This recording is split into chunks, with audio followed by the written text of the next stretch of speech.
슬기로운 교행생활.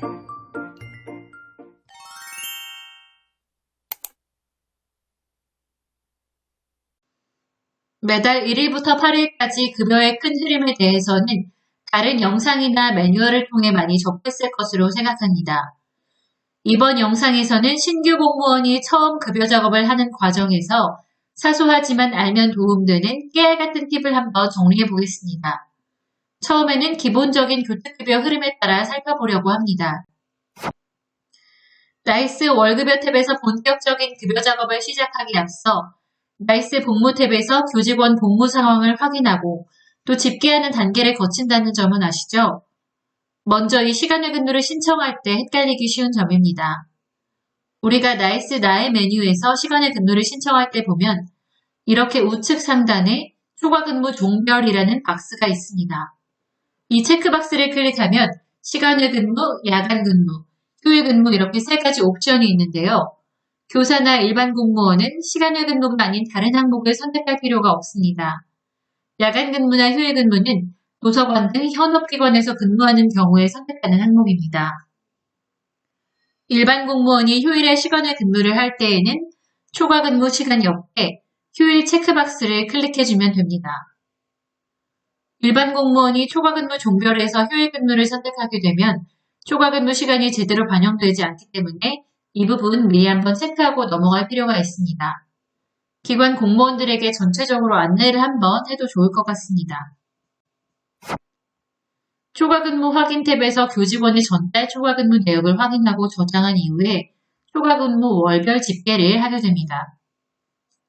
이때 연월을 전달로 두고 생성한 다음 근무일수를 넣는데 간단하지만 어쩐지 할 때마다 동기들에게 확인하게 되죠. 이번 달에 며칠 맞아? 하면서 꼭 한번 확신을 얻고 넘어가야 될 것 같은데요. 기본적으로는 달력상 까만 날을 제외 학교장 재량 휴업일은 근무일수에 포함한다는 점 기억해두면 되겠습니다. 이렇게 근무일수를 넣고 계산하면 교직원 개개인별 근무일수가 산정되죠. 나이스가 알아서 잘하지만 급여 담당자도 이 산정 과정을 알 필요가 있습니다. 제가 신규 때에는 사용 연가일수를 계산하는 방법과 시간외 수당 정액분 지급을 위해 근무일수를 산정하는 방법이 헷갈렸어요. 우리가 연가일수를 계산할 때에는 조퇴, 외출, 지참 연가, 반일 연가 등의 시간을 한데 합치죠. 하지만 정액분 지급을 위해 근무일수를 산정할 때에는 복무 사용 시간을 더하는 게 아니라 하루 8시간이라는 근무 시간 안에서 조퇴, 외출, 지참 등의 복무 사용 내역이 있으면 그게 30분일지언정 그날은 만회하지 않은 것으로 보고 근무일수에서 빼는 것입니다. 그렇게 계산된 근무일수가 15일 이상이면 정액분이 전액 지급되지만 15일 미만이면 미달하는 매 1일마다 15분의 2에 해당하는 금액을 감액한다는 점 아시죠? 원칙적으로는 출근과 출장만 인정이고요. 그 외에는 근무한 것으로 인정되지 않지만 육아시간 또는 모성보호시간은 2시간을 사용하더라도 나머지 시간을 모두 근무했다면 정액분 지급에 영향을 미치지 않습니다. 급여를 몇 번 하다 보면 담당자에게는 기초적인 지식이지만 이 부분을 모르는 교직원들이 많아서 왜 전달에 조퇴 몇 번밖에 안 했는데 내 정액분이 깎였냐 하면서 이런 질문이 많이 들어오기 때문에 잘 알아두면 좋습니다. 그리고 나이스가 90% 이상 개인별 근무일수를 자동으로 잘 반영하지만 이건 기존 재직자의 경우고요. 만약 월중 신분 변동자가 있다면 완벽하게 반영하지 못합니다. 보통 0일이나 만근으로 되어 있는 경우가 많아요. 만약 본인 기관에 월중 휴직, 복직, 임용 퇴직자가 있다면 근무일수를 직접 확인하고 수기로 계산해야 정확합니다. 초과 근무를 집계하고 나면 기초자료 생성을 하게 됩니다. 기초자료 생성이란 우리가 월급 작업을 하기에 앞서서 교직원의 복무 및 인사자료를 끌어오는 단계인데요. 그렇기 때문에 급여에서 제일 첫 단계임에도 불구하고 인사작업이 선행되었는지 확인을 해야 합니다. 만일 여러분이 너무 부지런해서 1일 8시 10분에 자신있게 기초자료 생성을 하고 그 뒤로 한 번도 안 한다면 인사 담당자가 등록한 해당 월의 인사정보가 전혀 반영이 되지 않았을 수도 있습니다. 이 점 유의하시기 바랍니다. 다음은 대상자 생성이죠. 대상자 생성에서는 특별히 어려운 점이 없지만 간혹 신규 임용자가 있으면 생성을 해도 뜨지 않는 경우가 있습니다. 그럴 때에는 인사 담당자에게 나이스 연계 재전송을 해달라고 하시고 다시 전체 기초자료 생성을 하시기 바랍니다. 기초자료 생성은 일괄 작업뿐 아니라 개개인별로 등록해서 작업하는 것도 가능해서 개개인 정보를 수정한 이후에는 이 방법을 많이 사용하는데요. 이렇게 신규 임용 대상자가 뜨지 않을 때에는 연계 재전송 후에 꼭 일괄 작업을 해주셔야 합니다. 또는 퇴직한 기간제 교사 등은 등록해서 대상자에 추가해 급여 중도 정산 등을 해줄 수도 있습니다. 그리고 대상자 생성 목록에서 우측을 보면 소급 체크박스가 있습니다. 이 소급 버튼은 급여 과정에서 매우 유용하니까 알아두면 편합니다. 전달 학교에 월중 임용자가 있었는데 만약 급여 지급일 이후에 채용된 거라면 그달 급여를 지급하지 못했겠죠? 그러면 이번 달에 소급해야 하는데요. 그럴 때 수기로 일할 계산해서 조정수당으로 넣어주는 게 아니라 대상자 생성에서 소급 체크를 하고 기초자료 생성을 한 뒤 급여 작업을 돌리면 전달 근무일 수만큼 급여가 소급되어 지급 명세서에 반영되어 있습니다. 정말 편하죠? 그런데 이거는 해당자의 임용일 등 기본 정보가 잘 등록되어 있다는 전제하에입니다. 특정한 수당만 소급할 때에도 사용이 가능한데요. 만약 어떤 교사에게 교원연구비를 전달에 미지급했다고 가정해 봅시다. 개인 수당의 교원연구비를 등록하고 시작 연휴를 전달부터로 지정해 준 다음 대상자 생성에서 소급 체크를 하고 급여 작업을 돌리면 이렇게 2달분이 급여 명세서에 반영되어 있는 걸 확인할 수 있습니다. 다만 꼭 시작 연휴를 전달부터로 하셔야 합니다. 다음은 월급여 일괄 작업 단계입니다. 해당 교직원의 인사사항 및 보직 정보가 잘 등록되어 있으면 대부분의 수당이 자동으로 지급 명세서에 반영됩니다. 각종 교직 가산수당, 정근수당 가산금 등이 그 예시입니다.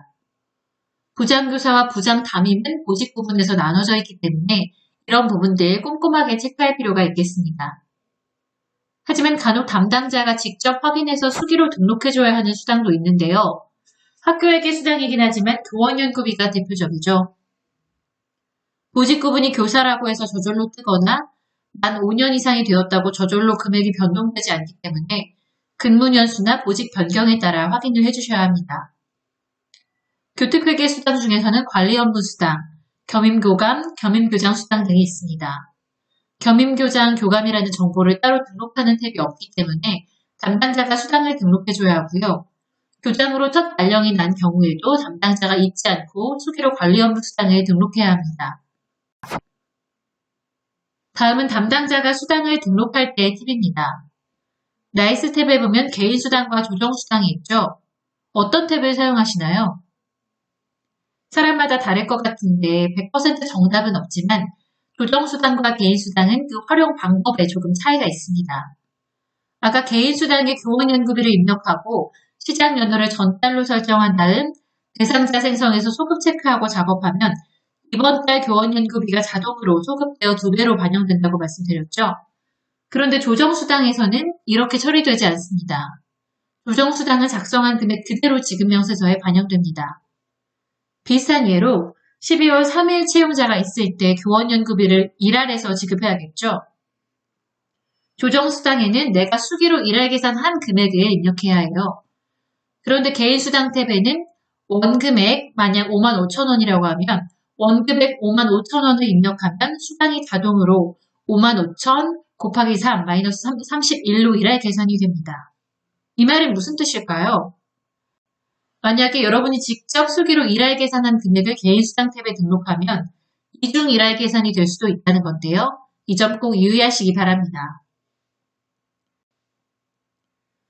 그리고 소급 등의 이유로 개인수당, 조정수당 등의 담당자가 따로 수당을 입력할 경우에 지금 명세서상에 자동으로 끌어져 와 있는 기존 수당과 동시에 반영되지 않습니다. 무슨 말이냐면요. 지난달에 실수로 시간외 근무수당 정액분이 더 적게 지급된 공무원이 있다고 가정해 봅시다. 원래 18만 8,170원을 받아야 하는 사람인데 여기서 2만 원이 과소지급된 거예요. 그래서 조정수당에서 적게 지급된 금액만큼 즉 2만 원을 작성해서 등록해 줍니다. 그 후에 급여 작업을 돌려볼까요? 조정수당에서 등록한 2만 원이 지급 명세서에 떴죠. 그런데 기존에 자동으로 반영되었던 시간의 근무수당 정액분은 사라져버렸습니다. 두 개가 동시에 지급 명세서에 뜨지 않는다는 게 바로 이런 얘기입니다. 그러면 이 사람의 경우 조정수당이 얼마의 금액을 등록해야 할까요? 이번 달 정상 지급 금액인 18만 8,170원까지 합쳐서 20만 8,170원으로 작성해야겠죠? 처음에는 놓칠 수 있는 부분입니다. 그리고 이건 기초 중에 기초인데요. 교특급여 작업을 할 때 학교회계에서 나가는 교원연구비를 제외하면 모든 수당은 수당 조회 팝업에서 교특회계를 클릭하고 G로 시작하는 수당을 선택해줘야 합니다. 급여 첫 달에는 실수하기 쉬운 부분입니다. 학교회계 수당은 학교회계니까 H, 교특회계니까 G로 시작한다 라고 생각하면 편하겠습니다. 다음은 수당의 종류 중에서 가족수당에 대해 한번 알아보겠습니다. 많은 실수가 나오는 부분이거든요. 당연한 얘기지만 초반에는 지침을 가까이 두고 계속 확인하면 좋습니다. 기본적으로 수당 지급 대상이 되는 가족 관계에 대해서는 아실 거고요.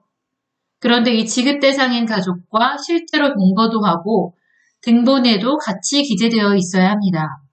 이 두 가지를 모두 충족하는 게 가족수당 지급의 기본 요건입니다. 그런데 예외적으로 배우자와 자녀의 경우 개인적인 사정으로 근로자와 따로 살아도 지급이 가능합니다. 그런데 여기서 조금 헷갈릴 수 있는 부분이 있습니다. 직계존속의 경우 따로 떨어져 살면 내가 그 사람을 경제적으로 부양하든 안 하든 수당 지급이 불가능한데요. 그런데 만약에 이 직계존속이 나랑은 떨어져 살지만 나랑 떨어져 사는 내 배우자와 함께 산다? 이러면 또 지급이 가능합니다. 이 점 꼭 알아두시기 바랍니다. 그리고 부양가족의 변동이 있는 경우라면 변동월까지 지급이고 공무원 당사자에게 신분 변동이 있는 경우면 일할 계산하면 됩니다. 그리고 동일 주소 세대 분리에 대해 한번 체크하고 넘어가면 좋을 것 같습니다. 교직원으로부터 부양가족 신고서 및 등본을 받고 확인할 때 이런 경우가 있어요. 지급 대상이 직계존속인데 실제로도 같이 산다고 하고 등본상에서도 주소지가 동일합니다. 그런데 등본에 해당 교직원하고 이름이 나란히 기재가 되어 있지 않고 등본이 따로 있어요. 이런 지식에 밝은 사람이 아니면 처음 받았을 때는 정확하게 파악하기가 어렵겠죠. 등본상 주소지가 같은데 그럼 서류상으로도 충족하는 거 아닌가? 이렇게 생각하게 됩니다. 그런데 한번 확인이 필요합니다. 동일 주소 세대 분리라고 같은 집에서 살면서 개인적인 사정으로 인해 한 주소 내에서 세대 분리를 하는 경우가 있습니다. 이런 경우에는 지급 대상이 아닙니다. 이것 때문에 나중에 몇 년치씩 환수를 하는 사례들이 종종 있어요. 등본 확인하실 때 꼭 참고하시면 좋겠습니다. 수당이 다 적절하게 등록되었으면 공제를 넣어주면 되겠죠. 그 중에서도 4대 보험 공제가 가장 중요합니다. 우리가 보험료를 직접 계산하진 않아도 급여 기본사항 관리, 4대 보험 탭에서 보수 월액을 넣어주면 나이스가 자동으로 보험료를 계산해줍니다. 다만 신규 채용자가 있으면 담당자가 이 사람 보수 월액을 직접 작성해서 등록해주게 되는데요. 보통은 수당 총액에서 비과세를 뺀 금액이 4대 보험에서의 보수 개념이지만 맨 처음에는 완벽하게 정확한 금액을 신고해야 할 필요는 없습니다. 공무원 급여라는 게 매달 수당이 같지 않다는 거 아실 거예요. 명절 휴가비, 성과상여금 등에 따라 다달이 급여 차이가 크기도 하고 어차피 보험료도 1년에 한 번 연말정산을 하기 때문에 그때 해당 근로자의 1년치 보수와 1년치 납부한 보험료를 비교해서 많이 냈으면 돌려주고 적게 냈으면 소위 말해 토해내게 되니까요. 다만 한 가지 유의하셔야 할 점이 있는데요. 첫 신고 시 근로자의 보수보다 너무 적게 신고하면 나중에 1년치 연말정산 결과로 보험료 정산금이 고지될 때 소위 말해서 폭탄이 떨어지겠죠. 근로자한테 받아야 되는 정산금 액수가 너무 크면 이게 당연히 받을 거 받는 거지만 민원 제기하는 분도 있고 담당자 입장에서도 조금 부담스러워요. 그래서 4월에 정산금을 돌려주는 쪽이 더 편하기 때문에 처음에 조금 넉넉하게 신고하곤 합니다. 이렇게 건강보험 또는 4대 보험 보수 월액을 작성하고 저장하면 지금 명세서에 해당 월의 보험료가 자동으로 반영됩니다. 그런데 건강보험, 국민연금 보험료의 경우 일일자 취득이 아니면 뜨지 않아요. 이때 뭐가 잘못된 건가 당황하지 않으셔도 됩니다. 건강보험료는 공단을 통해 신고할 때에도 일일자 취득이 아니면 고지되지 않고요. 연금보험료는 우리가 신고하면서 당월에 납부할지 아닐지를 선택할 수 있습니다. 다만 고용보험료 같은 경우는 월쭉 취득 시에 일할 계산되어 고지됩니다. 보험료가 고지되고 나서 해당 근로자에게 세외로 차액을 이체받거나 또 돌려주거나 하면 번거롭잖아요. 미리 수기로 일할 계산해서 나이스 고 공제 탭에 등록해주면 보다 편하겠습니다. 기여금 탭에서는 공무원 연금 관련 공제 정보를 확인할 수 있습니다. 자동으로 반영되는 부분이라 담당자가 수정할 일이 많이 없지만 간혹 이런 경우가 있어요. 휴직을 끝내고 복직한 사람이고 기여금 탭 상에서도 복직 완료가 되어 있는데 지급 명세서에 기여금이 안 뜨는 거예요. 이럴 때 이 정도쯤 알지 하면서 나이스 기 공제에 담당자가 영어로 작성해놨구나 하고 확인해봤는데 거기도 내역이 없어요. 그런데 이 월급여 기본사항 관리에 속한 기여금 탭 말고 위에 국공립급여 탭을 보시면 기여금 카테고리가 아예 따로 있습니다. 기여금 카테고리에서 기본사항 관리를 클릭하면 기여금 제외자라고 있는데요. 휴직자 등은 여기에 기여금 제외자로 등록되어 있는 경우가 많습니다. 그러니 당황하지 마시고 기여금 카테고리를 확인해 보시기 바랍니다. 이렇게 급여 정보를 다 확인한 이후에는 월급여 일괄 작업을 돌리고 실적 이력 생성 탭에서 이력 생성 승인 요청을 하고 결제 완료가 나면 꼭 생성 버튼까지 클릭해야 마무리라는 거 아시죠? 이것까지 세트라고 스스로 세뇌를 해야 집에 갔다 학교로 다시 돌아오는 일이 없겠습니다. 지금까지 기본적인 급여의 흐름 속에서 틀리기 쉬운 것들 위주로 살펴봤는데요. 이렇게 강의를 들어도 신규 담당자가 개개인 지급 명세서만 보고 어떤 수당이 빠졌나, 어떤 공제가 잘못되었나 알기는 어렵습니다. 그래서 저는 초보자일 때는 개인별, 연도별 급여 총 지급 현황을 확인하곤 했습니다. 연도별 급여 총 지급 현황에는 개개인이 1년간 받은 지급 명세서를 한눈에 볼 수 있는데요. 해당 공무원 이름으로 검색하면 1년치 흐름이 보이기 때문에 변화를 쉽게 찾을 수 있습니다. 저번 달까진 가족수당 받았는데 이번 달에는 왜 빠졌지? 저번 달엔 정부수당 가산금이 없었는데 이번 달에 왜 새로 생겼지? 이렇게 변동사항이 발견되면 그 내역이 맞는지 인사 및 복무 자료를 찾아보고 확인하면 실수를 줄일 수 있습니다. 또한 나이스 본봉 및 수당 내역, 수당 집계 내역 탭에서는 전월과 비교해서 기관 전체의 수당 증감액을 한눈에 확인할 수 있고요. 마찬가지로 공제 계산 내역, 공제 집계 내역에서는 전달 대비 공제 증감액을 체크할 수 있습니다. 다음은 급여 흐름과 무관한 추가 팁인데요. 제목은 급여 담당자 지갑 보호하기입니다.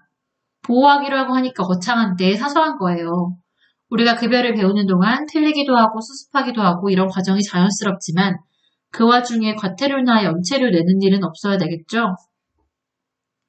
사대보험 및 세금은 고지서를 받아보면 알겠지만 납기일이라는 게 있습니다. 그날까지 납부를 해야 된다는 거죠. 납기일을 놓치면 연체료가 발생할 수 있습니다. 일부러 세금 보험 늦게 내는 사람 없는데 그렇기 때문에 금액이 적더라도 엄청 사기가 꺾이겠죠? 사대보험을 공제하고 납부하는 기본 흐름은 다른 영상들을 보시면 자세하게 나와 있습니다. 다만 이런 흐름을 알아도 초반에는 속도가 안 나요. 보통 납기일이 9에서 10일이면 교육청에서 8에서 9일쯤에 학교로 돈을 보내주기 때문에 작업 가능한 기간이 너무 부족하다고 느껴지고 수납 및 반환 결제를 몇 번씩 올리다 보면 납기일까지 납부 못할 것 같아서 전전긍긍합니다. 그런데 교육청에서 8, 9일에 이체해주는 금액은 예측 불가능한 금액이 아닙니다. 공무원 및 기간제 교사 보험료 개인 부담금은 내가 나이스 급여를 돌리면서 공제한 금액이고 세금도 마찬가지죠. 기간제 교사 기관 부담금은 내가 19일에서 20일 사이에 자료 집계로 신청한 금액입니다. 내가 작업해서 공제하고 또는 내가 신청한 금액 그대로 교육청에서 송금해 주는 거기 때문에 세외의 수납 금액을 미리 작성해 둘 수가 있습니다. 수납 금액을 미리 작성해 놓고 교육청에서 이체 며칠 전에 송금 내역을 엑셀 파일로 보내주면 대조하여 확인하고 돈이 들어오면 그때 수납 결제를 올리면 됩니다. 그리고 홈택스 및 위택스 상에서 세금 신고도 미리 할 수 있습니다. 저는 항상 신규 때 세금이 들어오면 그때 신고하고 수납 반환까지 하려다 보니까 납기일에 막 이리 뛰고 저리 뛰고 했는데요. 전달에도 세금 신고는 가능합니다. 다만 그 전달 한 달간 수납한 세금을 다음 달 납기일에 납부하는 거니까 그 전달 말일 수납분까지는 신고를 해야겠죠. 한 달간 공제하여 수납한 세금을 말일에 신고하면 그 다음 달에 납부를 할 때에도 상대적으로 여유롭고 또 신고하는 과정에서 전체 내역을 미리 한번 확인할 수 있어서 좋습니다. 4대 보험 및 세금 납부는 저만 그랬는지 모르겠지만 처음에는 너무 막막하게 느껴집니다. 개인 부담금이니 기관 부담금이니 한 번에 머리에 들어오지 않죠. 왜냐하면 급여할 때는 공무원하고 기간제 교사 급여를 같이 작업하고 교육공무직원 급여는 따로 작업하는데 보험료를 납부할 때는 공무원 건강보험료는 따로 납부하고 교육공무직원 및 기간제 교사 보험료를 같이 납부하니까 헷갈리기가 쉬울 거예요. 공무원은 건강보험료만 납부하며 개인 부담금밖에 없어서 나이스 공제금을 납부하면 끝이고 기간제 교사 및 교육공무직원은 4대 보험을 모두 납부한다는 거, 그리고 이들은 보험료가 개인 부담금과 기관 부담금으로 나뉘어지는데 개인 부담금은 급여에서 공제하고 기관 부담금은 기간제 교사의 경우 자료 집계로 신청하고 교육공무직원의 경우 학교에게서 담당자가 세외로 이체한다는 점, 이 구조를 이해하셔야 됩니다. 이 기본 구조를 파악하지 못하면 매달 보험 내는 게 좀 어렵고 부담스럽게 느껴질 수 있습니다. 마지막으로 산업재해 조사표 작성에 관한 부분인데요. 이것 역시 과태료 발생 대상이라 살짝 껴서 안내합니다. 만일 학교 근로자에게 산재 사고가 발생하면 그 경중을 막론하고 무조건 산업재해 조사표를 작성해야 하는데요. 그냥 넘어갔다가 나중에 발견됐을 경우에 거액의 과태료를 물 수 있기 때문에 두 번 생각할 필요 없이 그냥 작성하시면 됩니다. 그런데 타 부서에서 일어나는 일을 모든 일을 행정실에서 실시간으로 파악하지 못할 수도 있기 때문에 이런 사실을 근로자들에게 미리 안내해주면 좋겠죠? 이번 영상에서는 신규 교행 공무원들의 급여를 처음 시작할 때 놓치기 쉬운 아주 사소한 것들을 한번 짚어봤습니다. 사소한 실수라도 우리 업무에서 발생하면 다른 사람 월급을 덜 주거나 더 주게 되기 때문에 부담스럽게 느껴진다는 거 모두 공감하실 거예요. 하지만 너그러운 실장님 만나본 분이면 이 얘기 한 번씩 들으셨을 텐데요. 급여는 틀리면 정정하면 된다는 겁니다. 누가 알려주지 않았는데 완벽하게 알 수 없는 건 당연하기 때문에 너무 위축되지 말고 이번 실수를 통해서 몰랐던 거 알게 됐네 하는 마인드로 건강한 업무 생활 하시기 바랍니다. 감사합니다.